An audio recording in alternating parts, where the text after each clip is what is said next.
하시는 주님의 말씀을 통해서 마음이 청결한 자의 모습이 어떻게 하나님 나라 백성의 모습인가를 우리가 함께 살펴보며 은혜를 나누고자 합니다.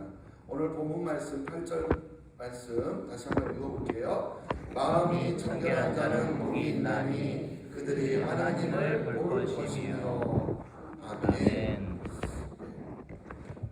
먼저 이 청결이라는 단어를 살펴보면 청결이라는 단어가 원어로는 깨끗하다, 순결하다 이런 뜻을 가지고 있습니다. 그리고 이 단어가 구약 성경에서는 대부분 정결이라는 단어로 번역되었습니다. 이처럼 청결은 당시 유대교회의 정결 예식에서 주로 사용된 용어로 도덕적이고 윤리적인 청결뿐만이 아니라 종교의식적인 정결의 의미도 포함하고 있다는 겁니다. 사실 이스라엘 사람들은요, 예로부터 청결, 즉 정결에 대해서 깊은 관심을 가져왔습니다. 모세 율법에 정한 기준에 의해서 부정해지게 되면 옷은 빨아 입어야 했고 또 몸과 손, 발은 깨끗하게 씻어서 청결을 유지해야 했습니다. 또한 동물들도 정결한 것이 있고 부정한 것이 있어서 부정한 동물들은 먹지 못하게 되어 있습니다. 특별히 하나님께 드리는 제물은 아무런 흠이 없는 정결한 것이어야 했습니다. 또한 사람이 병에 걸리면 그 자체가 하나님의 징벌로 간주되어서 하나님의 백성들로부터 격리되어야 했습니다. 특히 나병에 걸린 사람들은 스스로 옷을 찢고 머리를 풀며 윗입술을 가리고 나는 부정하다 부정하다 하면서 크게 외쳐야 했습니다. 그 말씀이 레위기 13장에 기록되어 있는데요. 45절 46절 우리 다시 한번 읽어볼까요? 나병 환자는 옷을 찢고 머리를 풀며 윗입술을 가리고 외치기를 부정하다 부정하다 할 것이요 병 있는 날 동안은 늘 부정할 것이라. 그가 부정한 즉 혼자 살 때 지명 밖에서 살지니라. 아멘. 이러한 것들이 바로 모세 율법에서 말하는 정결에 관한 법들이었습니다. 근데 이러한 정결법들을 살펴보면 대부분 외적인 몸에 대한 것들이었어요. 한마디로 외적인 몸이 깨끗해야 한다는 것입니다. 근데 예수님은 오늘 본문에서 몸이 청결한 자가 아니라 무엇이 청결한 자라고 이야기하죠? 마음이 청결한 자. 그리고 마음이 청결한 자가 복이 있다라고 말씀하십니다. 외적인 모습의 청결이 아니라 우리 내적인 마음의 청결을 예수님은 말씀하고 있는 겁니다. 그러나 예수님 당시의 바리새인들과 서기관들은 조금 전에 살펴본 것처럼 모세의 율법에서부터 비롯되었던 그들의 전통에 의해서 마음보다는 몸의 청결을 더 중요하게 여겼다는 겁니다. 그래서 마가복음 7장에 보면 그들은요, 예수님의 제자들이 부정한 손, 즉 씻지 않아서 청결하지 않은 손으로 떡을 먹는 것을 보고서는요, 어떻게 합니까? 예수님을 찾아와서 어떻게 부정한 손으로 떡을 먹을 수 있느냐 하면서 아주 신랄하게 비난합니다. 그만큼 그들에게는 그들의 전통, 율법에 의해서 손을 씻는 것이 매우 중요한 일이었다는 거예요. 그런데 예수님은요, 그러한 그들을 향해서 이렇게 말씀하십니다. 우리 마가복음 7장 15절 16절 읽어볼게요. 무엇이든지 밖에서 사람에게로 들어가는 것은 능히 사람을 더럽게 하지 못하되 사람 안에서 나오는 것이 사람을 더럽게 하는 것이니라 하시고. 아멘. 손을 아무리 깨끗이 씻어도 겉을 아무리 깨끗이 해도 마음이 깨끗하지 못하면 그 사람은 정결하지 못한 부정한 사람이라는 거예요. 그래서 결국 예수님은요, 그러한 바리새인들을 가르쳐서 회칠한 무덤이다 라고 하면서 반대로 예수님이 그들을 신랄하게 비판하십니다. 우리 마태복음 23장 25절 26절 읽어볼까요? 화 있을진저 외식하는 서기관들과 바리새인들이여 잔과 대접의 겉은 깨끗이 하되 그 안에는 탐욕과 방탕으로 가득하게 하는도다. 눈먼 바리새인이여, 너는 먼저 안을 깨끗이 하라. 그리하면 겉도 깨끗하리라. 아멘. 결국 예수님께서는 겉보다 먼저 안을 깨끗이 해야 한다라고, 즉 마음이 깨끗해야 한다라고 가르치셨어요. 그래야 겉도 깨끗해진다라는 겁니다. 이것이 바로 마음이 청결한 사람이 복이 있다라고 하신 말씀의 의미입니다.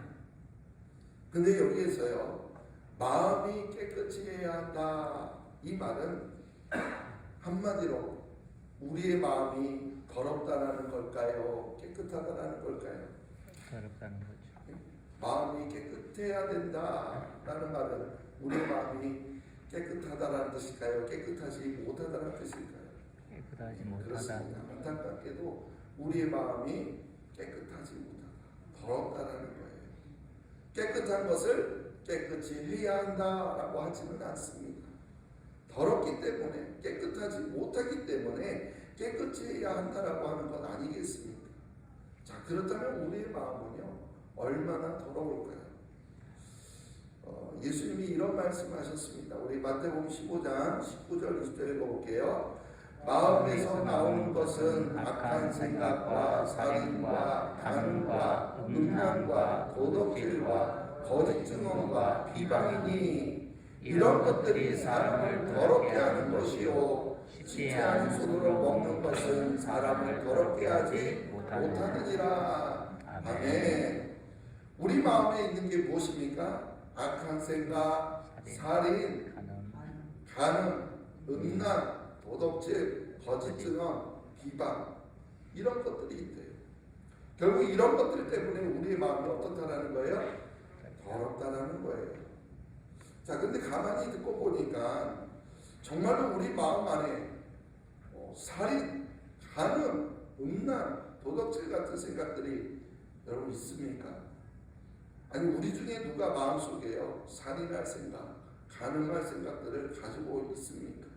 혹시 여러분들 마음속에요, 누군가를 죽이려고 하는 마음, 누군가를 간음하려고 하는 마음, 이런 마음을 품고 계신 분 계신가요?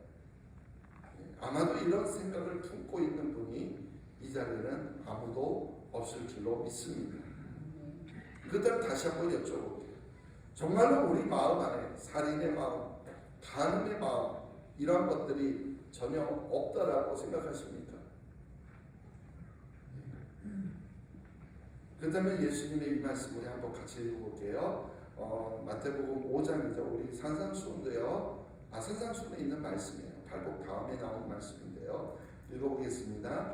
옛사람에게 말한 바 살인하지 말라. 누구든지 살인하면 심판을 받게 되리라 하였다는 것을 너희가 들었으나 나는 너희에게 이르노니 형제에게 노하는 자마다 심판을 받게 되고 형제를 대하여 나가는 자는 공의에 잡혀가게 되고 미련한 놈이라 하는 자는 지옥불에 들어가게 되리라.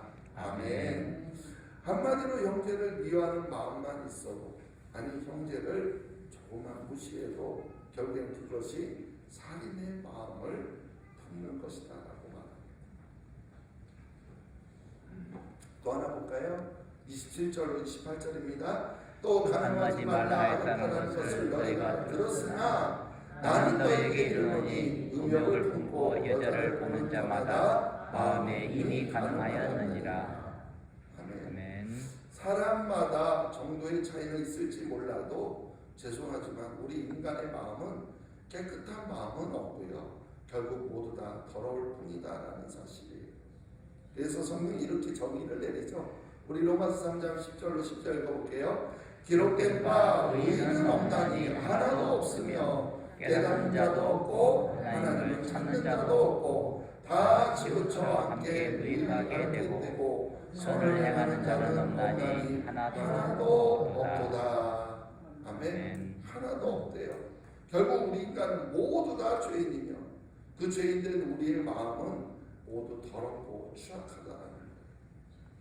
자, 그런데 아직까지도 그래도 혹시 나는 아니야 라고 생각하시는 분이 계시는지요? 그래서 하나님께서는 이제는 그 누구도 더 이상 변명하지 못하도록 예레미야 선지자를 통해서 이렇게 말씀하십니다. 예레미야 17장 9절로 10절 읽어볼게요. 만물보다 거짓되고 심히 부패한 것은 마음이라. 누가 능히 이를 알리오마는 여호와는 심장을 살피며 배부를 시험하고 각각 그의 행위와 그의 행실대로 보관하니. 아멘. 만물보다 거짓되고 심히 부패한 것이 무엇이라고요? 다시 한번 여쭤볼게요. 만물보다 거짓되고 심히 부패한 것이 무엇이라고요? 마음이라. 세상의 그 무엇보다도 더 더럽고 부패한 것이 우리 인간의 마음이라는 거예요. 그래서 말씀드리는데요, 우리가 깨끗하게 살려고 노력하는 것은요, 좋은 일이에요. 고무될 만한 일입니다. 또한 우리가 그렇게 살려고 더욱더 지향해야 되는 일들이지만, 그러나 죄송합니다만 제가 우리 스스로 깨끗한 척은 하지 않았으면 좋겠어요. 근데 여기에서요, 누가 능히 알리오마는 이렇게 말하고 있죠. 즉 만물보다 거짓되고 심히 부패한 이런 더러운 마음을 우리 인간은요 모른다라는 거예요. 서로 알 수가 없다라는 거예요. 그런데 간혹 또 나는 다른 사람의 마음을 어느 정도 알 수 있어 이렇게 하시는 분들이 있어요. 근데요, 성경은 우리에게 무엇을 말합니까? 사람은 외모를 보거니와. 사람은 무엇을 본다고요? 외모를 본다라고 성경은요 정의를 내리고 있습니다. 그것도 당대 유일무이하였던 최고의 선지자 바로 사무엘 선지자에게 하신 말씀이라는 것을 우리는 기억해야 됩니다. 그러니까 사무엘 선지자조차도 외모를 본다는 것, 즉 모든 사람들은 다 외모를 볼 수밖에 없다라는 거예요. 근데 이 말씀에 더 중요한 것이 있죠. 그것은 이처럼 사람의 마음은 아무도 알 수 없지만, 그러나 하나님께서는 그런 사람의 무엇을 본다는 거예요? 마음의 중심을 보신다는 거예요. 그래서 하나님께서는 우리 겉사람 속에 감추어진 심장과 배부를 시험하고 각각 그의 행위와 행실 그대로 보응하신다라는 겁니다. 잠언에서 이렇게 말씀합니다. 21장 2절 읽어볼게요. 사람의 행위가 자기 보기에는 모두 정직하여도 여호와는 마음을 감찰하시느니라. 아멘. 근데 진짜 문제는요, 하나님께서 우리 인간의 이런 속마음을 전부 다 보신다는 사실을 우리가요 잘 인식하지 못하고 있다라는 거예요. 그래서요 사람들에게 잘 보이기만 한다면 하나님께서도 정직하게 보실 것 같은 그런 생각을 갖고 있다는 겁니다. 우리가 하나님을 속일 수 있을 것 같습니까? 근데 왜 우리는 겉으로 드러나지 않으면 된다라고, 사람에게만 잘 보이면 된다라고 그런 생각을 하고 있는지, 아니 사람의 눈만 잘 속이기만 하면 괜찮다고 그렇게 생각하고 있는지 모르겠습니다. 하지만 하나님은요 분명 우리의 마음을 살피며 마음을 시험한다라고 말씀하셨습니다. 이처럼 하나님께서는 우리 겉사람이 아니라 속사람을 살피시며, 그래서 실적 같은 어떤 결과를 바라는 것이 아니라 오히려 그 일을 하게 된 동기나 그 마음 속에 일어났던 과정들을 보시며, 그래서 외모가 아닌 마음의 중심을 보신다는 거예요. 근데 우리는요 끊임없이 그 사실을 잊어버려요. 망각해요. 그래서 겉으로 보이는 모습에만, 사람들에게 보이는 모습에만, 그 결과에만 집중하며 신앙생활하고 있다는 거예요. 그래서 과정보다 결과를 중시하게 되고, 그래서 숫자의 증감에 민감하고 또 모든 것을 실적화시켜버리고 심지어 그것으로 사람을 평가한다는 거예요. 그렇다면 죄송합니다만 그것은 교회가 아니에요. 그런 것은 세상이죠. 하나님의 나라가 아닙니다. 우리가 분명히 알아야 할 것은요 외모보다 마음이 더 중요하다는 거예요. 아멘. 내가 살아가는 겉모습이 다른 사람들이 보기에는 정말 정직하고 깨끗하게 산다고 하더라도 내 모습이 깨끗하지 않으면 아무 소용이 없어요. 사람들이 아무리 나를 정직하다고 인정해줘도, 깨끗하다고 인정해줘도 내 속에서 부글부글 끓어오는 것들이 있다면 소용이 없어요. 그런데 그런 것을 사실은 알고 있다고 할지라도요. 결국에는 그러나 우리가 관계를 맺으며 살아가는 하나님 영이시니까 보이지 않잖아요. 보이는 사람들에게 그러다 보니까 결국에는 마음이 아니라 외모에 신경 쓸 수밖에 없다는 거예요. 그러다 보니까 마음의 청결을 중요하지 않게 여기게 된다는 것이죠. 그래서 사람들에게는요 잘 보이려고 무척 노력해요. 그런데 하나님 앞에서 우리가 정직하게 청결하게 살려고 하는 노력은 잘하지 않게 된다는 거예요. 그러나 하나님께서는요 지금 우리를 지켜보고 계시면 우리의 행위보다는 우리의 속마음을 보시고 계십니다. 아멘. 그래서 성경은 우리의 생명의 근원이 바로 외모가 아니라 마음에서 나온다라고 말씀하고 있죠. 그래서요 무엇을 더 지키라고 말하냐면 마음을 지키라라고 말씀하고 있어요. 우리 잠언 4장 23절 읽어볼까요? 모든 지킬 만한 것 중에 더욱 내 마음을 지키라. 생명이 근원이 이에서 남이니라. 아멘. 외모보다 우리의 행위보다 그 무엇보다도 생명의 근원이 되는 우리의 마음이 깨끗해질 수 있게 되기를 간절히 소망합니다. 아멘. 근데 지금까지 마음에 대해서 살펴봤는데요. 자, 그렇다면 왜 우리 인간의 마음이 그렇게 거짓되고 더럽고 추악하고 부패하게 된 것일까요? 사실 인간은요 하나님의 형상대로 창조되었기 때문에 본래의 마음은요 깨끗했었습니다. 그러나 사탄이 그런 인간을 유혹했고 결국 그 유혹에 넘어간 인간의 마음에 뭐가 들어왔죠? 죄가 들어왔죠. 죄가 들어와서 하나님과 멀어졌고 그래서 그 죄 때문에 우리의 마음이 더럽고 부패하게 된 거예요. 자, 죄로 인해서 더럽혀진 우리의 마음, 더러워진 마음, 우리는 그 마음을 어떻게 하면 그럼 깨끗하게 할 수 있을까요? 어떻게 해야 타락하고 부패한 우리 인간의 마음이 원래 하나님의 형상 그 모습처럼 청결하고 깨끗한 마음을 다시 회복되고 소유할 수 있게 되는 걸까요? 그럼 정직하게 살면 될까요? 늘 착하고 정직하게 살려고 노력하면 될까요? 정말로 청렴결백하게 살면 우리의 마음이 깨끗해질 수 있을까요? 이러한 노력들은요 잠시 동안만큼은 가능하게 할지 모르겠습니다. 그러나 이러한 노력은요 이미 타락한 인간 본연의 마음을 근본적으로 깨끗하게 회복시켜 줄 수는 못한다는 거예요. 그렇다면 우리는 무엇으로 우리의 마음이 청결해질 수 있겠습니까? 이미 죄인된 우리가 어떻게 청결한 마음을 가질 수 있냐라는 거예요. 그건 바로 그 더러워진 원인을 우리 안에서 마음 안에서 제거하면 됩니다. 더러워진 원인이 뭐라고 그랬죠?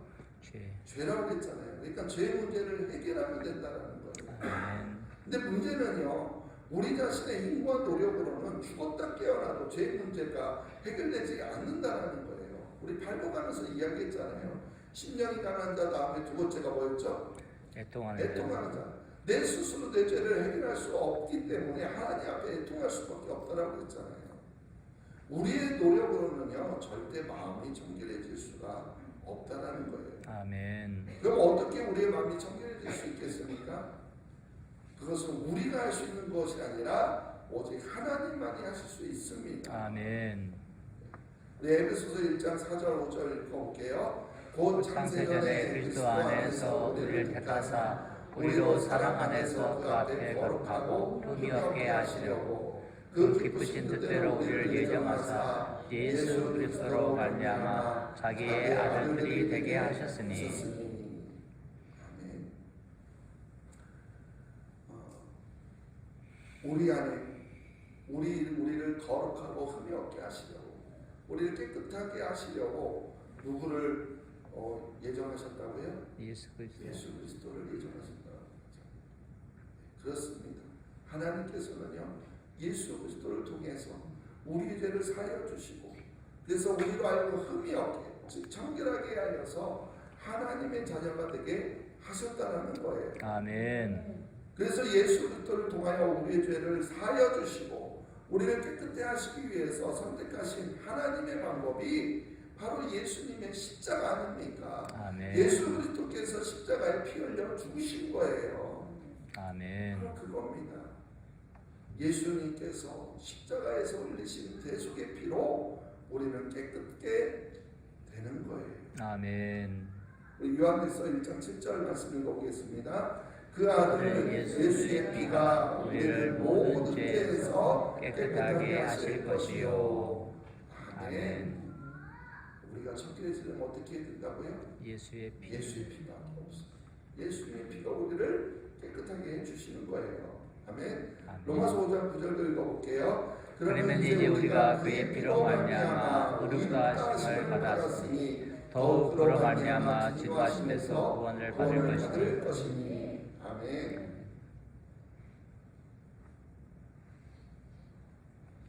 예수님의 피로 말미암아 위롭게 될 수 있다라고 말하죠.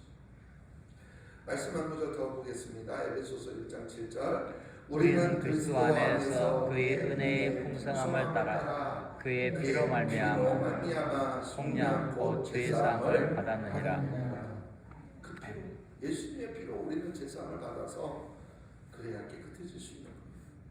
오직 예수 그리스도의 피밖에 없습니다. 아멘. 이와 같은 대속의 은총을 힘입어서 우리는 깨끗하게 되는 거예요. 오직 예수 그리스도의 보혈로 죄의 값을 지불하셔서 우리를 정결케 하신 겁니다. 그래서 정결해진 우리는요, 하나님의 은혜의 보좌 앞에 담대히 나아갈 수 있게 되었고, 이제는 하나님을 직접 대면하며 하나님과 교제를 나눌 수 있는 길이 우리에게 열리게 된 것입니다. 아멘. 하나님께서는 우리의 마음이 깨끗해질 때까지 기다리지 않으셨어요. 아니, 우리 스스로 절대로 깨끗해질 수 없다라는 것을 아셨어요. 그래서 하나님께서 직접 개입하셔서 우리를 깨끗하게 만들어 주신 것입니다. 아멘. 그 방법이 바로 하나님께서 유일한 독생자 예수 그리스도를 먼저 십자가에 내어 주셔서 그 십자가 위에서 쏟으신 보혈로 우리의 죄를 씻어 주심으로 우리를 깨끗하게 하신 겁니다. 아멘. 우리 히브리서 9장 13절 14절 읽어볼게요. 염소와 황소의 피와 및 암송아지의 죄를 부정한 자에게 뿌려 그 육체를 정결하게 하며 거룩하게 하거든. 하물며 영원하신 성령으로 말미암아 흠없는 자기를 하나님께 드린 그리스도의 피가 어찌 너희 양심을 죽은 현실에서 깨끗하게 하고 살아계신 하나님을 섬기게 하지 못하겠느냐. 아멘. 그리스도의 피가 우리를 깨끗하게 하실 수 있다라는 걸 말하는 거잖아요. 이것이 바로 은혜 아닙니까? 아멘. 그렇다면 마음이 청결한 자는 무엇을 말하는 걸까요? 지금까지 살펴본 내용을 정리해보면 바로 예수 그리스도의 피를 통해서 죄의 문제가 해결된 사람을 말합니다. 아멘.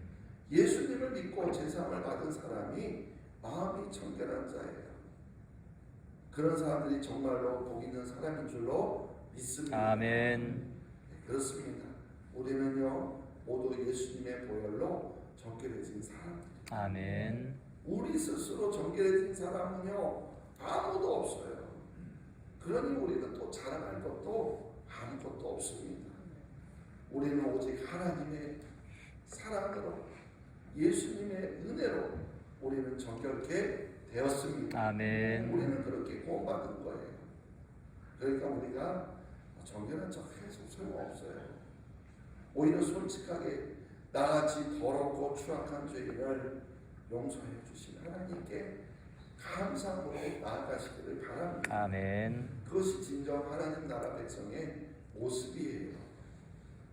오늘도 그렇게 하나님의 은혜로 예수 그리스도를 믿음으로 구원받았으니 무엇보다도 예수님의 보혈로 죄에서 정결함을 받았음에 감사하며 나아가는 그런 귀한 주일 우리 모두가 되시기를 간절히 주님의 이름으로 축원합니다. 아멘. 하나님 아버지, 마음이 청결한 자를 보기 있다 하셨는데 우리의 겉모습만 사람들에게 보이는 모습만이 아니라 정말로 하나님 앞에서 우리의 마음이 깨끗해지길 원합니다. 아멘. 더럽고 추악한 우리의 마음이 우리의 노력으로 깨끗해지는 것이 아니라 오직 예수 그리스도의 예수 그리스도께서 십자가에서 올리신 그 보혈로 말미암아 우리는 정결케 되는 줄 믿습니다. 아멘. 우리가 그 사실을 믿고 주님 앞에 나아가오니 우리의 죄를 사하여 주시옵소서. 아멘. 우리를 정결케 하여 주시옵소서. 아멘. 깨끗한 정결케 하신 하나님의 은혜 가운데 이제는 하나님과 친밀한 교제를 나누며 살아가는